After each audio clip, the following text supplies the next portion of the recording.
अस्सलाम viewers, welcome to exploring पांडा। तो आज का हमारा डिस्कशन का टॉपिक है इथाइलिन। तो हमें पता है इथाइलिन क्या है हमारे पास, ये एक प्लांट ग्रोथ हार्मोन है। ठीक है, तो इससे पहले हमने ऑक्सिन, जिबरेलिन, साइटोकाइनिन तीनों हार्मोन स्टडी कर लिए हैं, जो प्लेलिस्ट प्लांट फिजियोलॉजी की प्लेलिस्ट के अंदर मैंने अपलोड कर दी है। ठीक है, तो आप वहाँ पे जाके वो तीनों हार्मोन्स को भी डिटेल से देख सकते हैं। ठीक है, डिटेल वीडियो मैंने इनकी अपलोड कर दी है। तो अगर हम इथाइलिन की बात करें तो ये एक गैशियस हार्मोन है, गैशियस हार्मोन। ठीक है, तो एक गैशियस हार्मोन है जो स्टिम्युलेट करता है ट्रांसवर्स डिवीजन को या फिर आइसोडायमेट्रिक ग्रोथ को। किस चीज को स्टिम्युलेट करता है? ट्रांसवर्स और आइसोडायमेट्रिक ग्रोथ, आइसोडायमेट्रिक ग्रोथ को ये स्टिम्युलेट करता है। ठीक है, तो अगर हम इथाइलिन की बात करें, ये जो है ये रिप्रेस करता है, ये रिटार्ड कर देता है लॉन्गिट्यूडनल ग्रोथ को। ठीक है, और रिटार्ड करेगा जो लॉन्गिट्यूडनल ग्रोथ होगी। ठीक है, लॉन्गिट्यूडनल ग्रोथ को क्या करता है?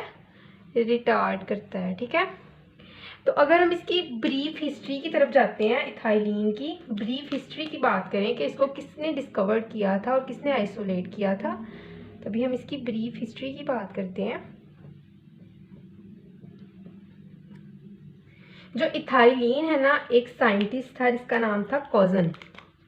ठीक है, कॉजन साइंटिस्ट ने इसको 1910 में डिस्कवर किया था। किसके अंदर इसने देखा था, कज़न जो है साइंटिस्ट ने देखा था कि राइप ऑरेंजेस जो है ना, पके हुए जो ऑरेंजेस है, माल्टे हैं, ये प्रोड्यूस कर रहे हैं एक वोलाटाइल सब्सटेंस, एक गैशियस सब्सटेंस। वोलाटाइल मतलब एक जगह से दूसरी जगह ट्रांसफर होने वाला। ठीक है ना, तो वोलाटाइल सब्सटेंस प्रोड्यूस कर रहे हैं राइप ऑरेंजेस।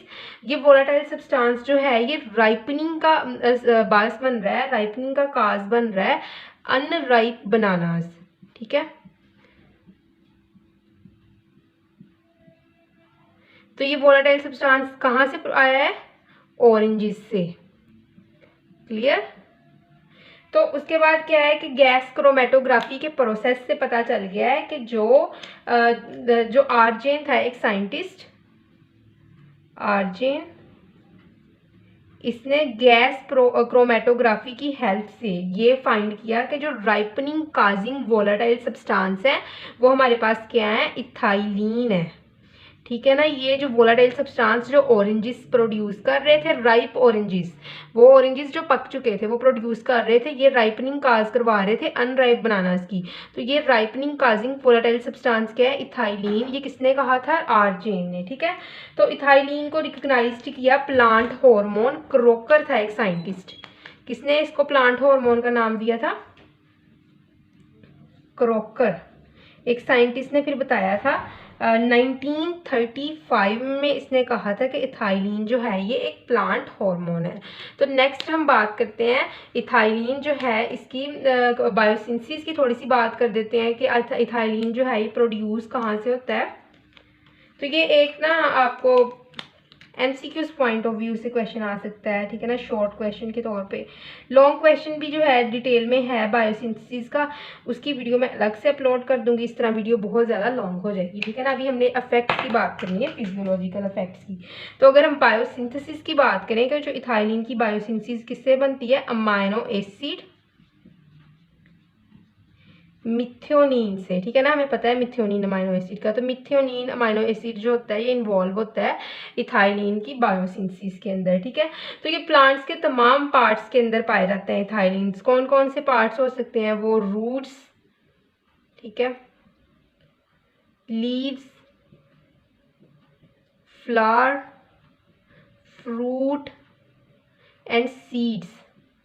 तो प्लांट के ये तमाम पार्ट्स के अंदर ये पाए जाते हैं। तो मैक्सिमम सिंथेसिस की भी हम बात करेंगे, क्लाइमेक्टेरिक राइपनिंग जो होती है फ्रूट्स की उस दौरान होता है। तो ये सारा हम इसके फिजियोलॉजिकल इफेक्ट्स में स्टडी करेंगे। ठीक है ना, तो नेक्स्ट अब हम इसके फिजियोलॉजिकल इफेक्ट्स की बात करते हैं। तो अभी हम बात करते हैं फिजियोलॉजिकल इफेक्ट्स की।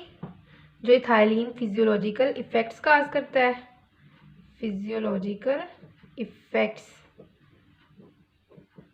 तो बड़े प्रोमिनेंट से फिजियोलॉजिकल इफ़ेक्ट्स हैं इथाइलिन के।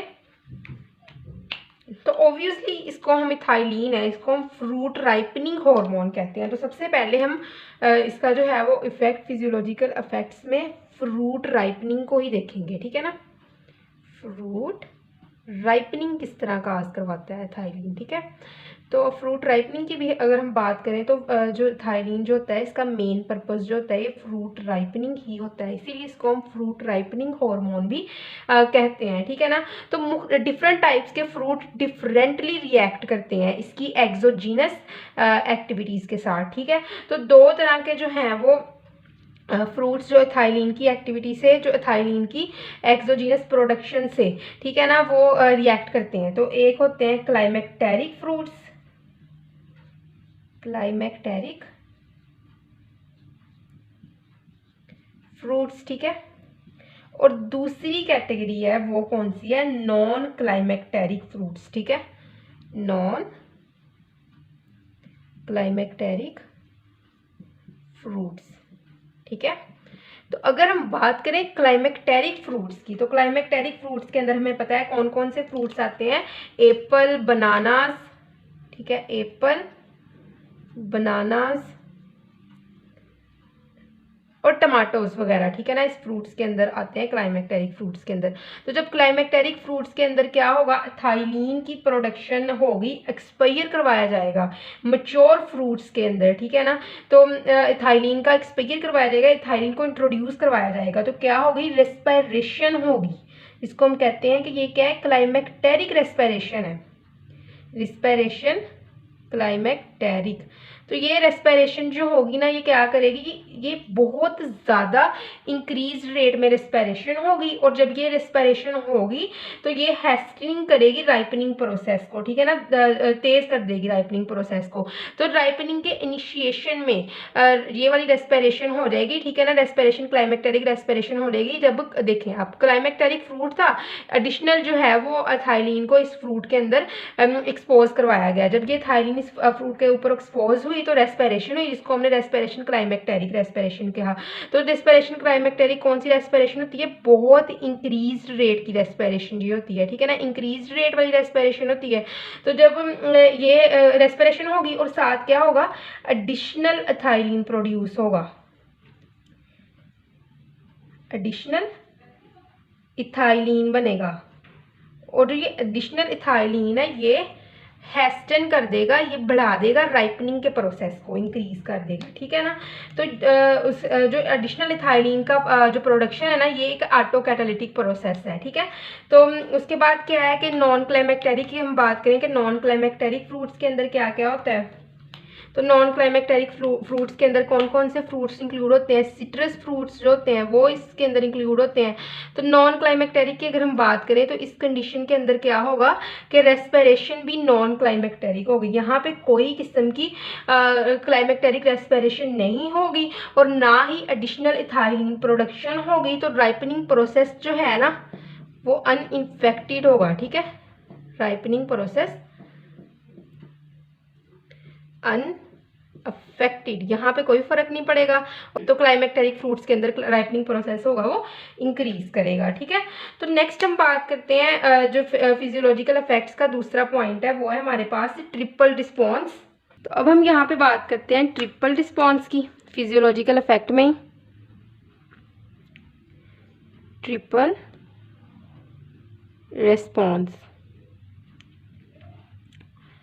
तो अगर हम ट्रिपल रिस्पॉन्स की बात करें तो इसके अंदर कौन कौन से ट्रिपल रिस्पॉन्स इथाइलिन काज करवाता है, एटियोलेटेड सीडलिंग्स के अंदर ethylene cause triple response in एटियोलेटेड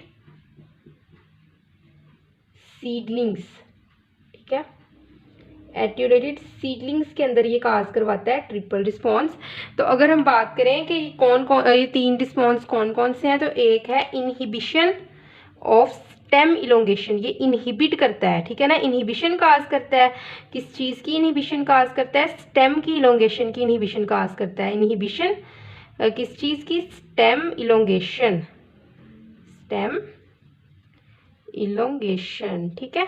और दूसरा कौन सा रिस्पॉन्स है, तो वो है हमारे पास stimulation of the radial swelling of the stem.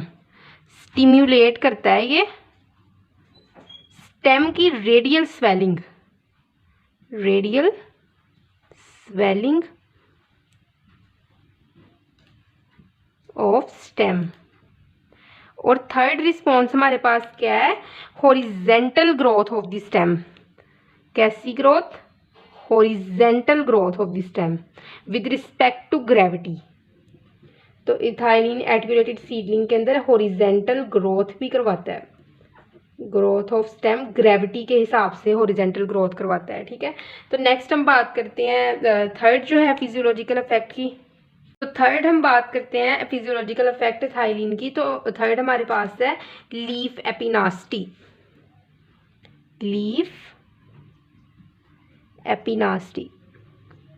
तो लीफ एपिनास्टी की कंडीशन क्या है कि जब अपर जो है ना साइड, लीफ के पेटियोल की अपर साइड ज़्यादा ग्रो कर जाती है as compare to the lower side, ठीक है। लोअर साइड कम ग्रो करती है पेटियोल की, अपर साइड ज़्यादा ग्रो कर जाती है।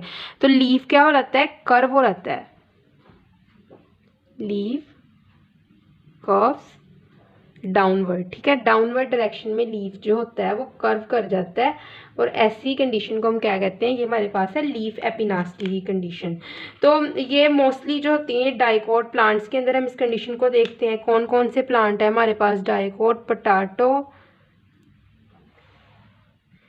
पी और सनफ्लावर। तो लीफ एपिनास्टी की कंडीशन इथाइलिन से होती है, ठीक है ना। तो इनडायरेक्टली होती है ये इथाइलिन से, ठीक है ना। तो किस तरह, इनडायरेक्टली। क्यों, कैसे होती है इनडायरेक्टली, जब कोई स्ट्रेस की कंडीशन आती है, जिस तरह के वाटर लॉगिंग कंडीशन आ गई है, ठीक है, या उसके अलावा साल्ट की स्ट्रेस आ गई है, सैलिनिटी वगैरह की कंडीशन आ गई है, तो इस दौरान क्या होगा कि एनरोबिक इन्वायरमेंट होगा। एनरोबिक इन्वायरमेंट की प्रेजेंस के अंदर क्या प्रोड्यूस होगा, ACC। ACC क्या है, प्रिकर्सर है इथाइलिन का, ठीक है। और ये ACC प्रोड्यूस होगा रूट्स के अंदर, ठीक है। जब रूट्स के अंदर ये कंडीशन होगी ना, वाटर लॉगिंग की होगी जिस तरह, या फिर साल्ट स्ट्रेस की कंडीशन रूट्स फेस करेंगी, तो ये वाला जो है वो प्रिकर्सर प्रोड्यूस कर देंगी इथाइलिन का, ACC। और ये जो है प्रिकर्सर ये ट्रांसलोकेट कर जाएगा स्टेम में, और वहाँ पे जाके ऑक्सीजन की प्रेजेंस में, क्योंकि एनारोबिक कंडीशन थी तो ACC प्रोड्यूस हो गया। अब स्टेम में क्या है, O2 प्रेजेंट है, तो यहाँ पे ये कन्वर्ट हो जाएगा इथाइलिन के अंदर, और इथाइलिन यहाँ पे क्या करवा देगा, लीफ एपिनास्टी की कंडीशन को इंड्यूस करवा देगा, ठीक है। तो नेक्स्ट हम बात करते हैं फोर्थ फिजियोलॉजिकल इफेक्ट की। तो फोर्थ फिजियोलॉजिकल इफेक्ट के अंदर हम पढ़ते हैं फ्लावरिंग को। तो फ्लावरिंग के अंदर क्या है, मोस्टली जो इथाइलिन है ये क्या करता है, ये इनहिबिट करवाता है फ्लावरिंग के प्रोसेस को, इनहिबिट करवाता है। लेकिन कुछ प्लांट्स के अंदर, जैसे कि हमारे पास है जो है पाइनएप्पल, पाइनएप्पल के अंदर इथाइलिन जो होता है ये जो सिंक्रोनाइज्ड मैनर में इसके फ्रूट सेट प्रोड्यूस करवाता है, ठीक है ना। इसकी फ्लावरिंग करवाता है, इसके फ्रूट सेट प्रोड्यूस करवाता है सिंक्रोनाइजली, ठीक है, एक सिंक्रोनाइज मैनर में। और मैंगोज के अंदर भी ये फ्लावरिंग जो होता है वो करवाता है, ठीक है। तो फ्लावरिंग के बाद हम बात करते हैं इनके अंदर सेक्स एक्सप्रेशन की, कि इथाइलिन जो है वो किस तरह सेक्स एक्सप्रेशन के अंदर इन्वॉल्व है। सेक्स एक्सप्रेशन, तो कुछ मोनोकोट्स हैं प्लांट्स, इनके अंदर क्या होता है, मोनोकोट्स में ऐसे प्लांट्स होते हैं जिनके अंदर मेल और female sex organ different plants के ऊपर पाए जाते हैं, ठीक है ना। तो डिफरेंट होते हैं, तो जिस तरह के हमारे पास है ककरबिटा जो है फैमिली, इसके ककरबिटेसी फैमिली के मेंबर्स हैं हमारे पास मेलन, पम्पकिन वगैरह। तो इनके अंदर इथाइलिन क्या करवाता है, ये प्रमोट करवा देता है फीमेल फ्लावर की प्रोडक्शन को, ठीक है ना। फीमेल फ्लावर्स जो होते हैं फिर वो ज़्यादा बन जाते हैं, और जो मेल फ्लावर होते हैं वो कम होते हैं, ठीक है ना। तो मेल फ्लावर के जो नंबर होते हैं वो सप्रेस कर जाते हैं, फीमेल फ्लावर के नंबर जो होते हैं वो इंक्रीज कर जाते हैं, ठीक है। तो सेक्स एक्सप्रेशन की भी अब हमने बात कर ली है, तो आई होप सो कि आपको इथाइलिन की समझ लग गई होगी। लेकिन अगर किसी भी किस्म की कन्फ्यूजन है तो आप कमेंट सेक्शन में पूछ सकते हैं। थैंक यू सो मच, अल्लाह हाफिज़।